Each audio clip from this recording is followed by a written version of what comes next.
Now to wild weekend weather causing chaos. An historic rainstorm stranding hundreds of people in Death Valley, and in Denver, storms unleashing widespread flooding across the city.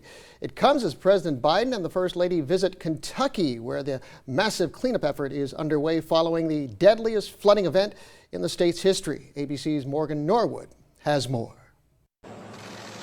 President Joe Biden touching down in flood-stricken Kentucky, seeing the damage from the worst flooding event in the state's history that claimed more than 36 lives.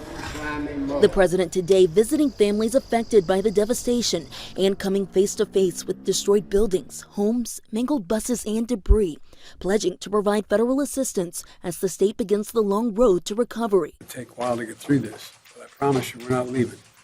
Federal government, all its resources, we're not leaving. As long as it takes, we're going to be here. The president's visit comes just as the Senate passed the Inflation Reduction Act, a package designed in part to address climate change, an issue that experts say is driving this extreme weather that we've seen from coast to coast.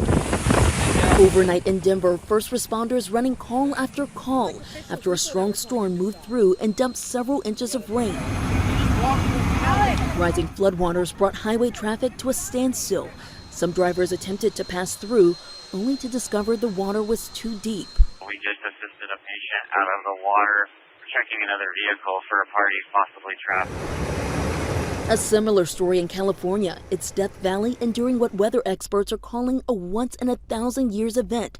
Historic rainfall stranding about 1,000 people, with roads still closed today. It sounded like the world was ending, and then, just this rushing water everywhere in a place that's usually absolutely bone dry. It was pretty incredible. More than 6 months worth of rain falling in a matter of hours, turning roads into raging rivers and burying cars in mud and debris. When I stepped out, it probably came up to just below my knee. Up by the park itself, the water was probably in spots, probably over your head.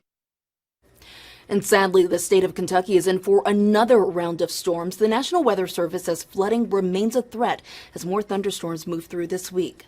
I'm Morgan Norwood, ABC News, Los Angeles.